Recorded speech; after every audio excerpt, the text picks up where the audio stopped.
अर्चिता वर्मशिंदे. माझ्या शाळेचे नाव कुमार विद्या मंदिर सुरुते. मी इयत्ता 6वीची विद्यार्थी. मी आज तुम्हाला गणित हा घटक शिकवणार आहे. तर त्या घटकातील नाव आहे संख्यांचा लहान मोठेपणा. चला तर मग मी संख्यांचा लहान मोठेपणा तुम्हाला समजावून देते. हे चिन्ह आहे चहापेक्षा मोठं, म्हणजेच हे चिन्ह आपण याकडेला आणि याकडेला दोन्ही बाजूला संख्या लिहायच्या असतात. हे चिन्ह मोठी संख्या कोणती हे दर्शवते.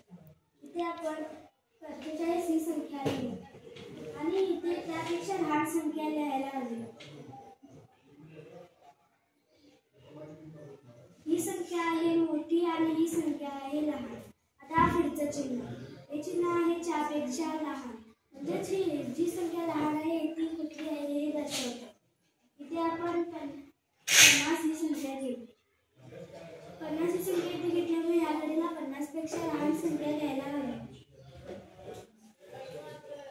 इथे मी 43 ही संख्या घेतलेली आहे.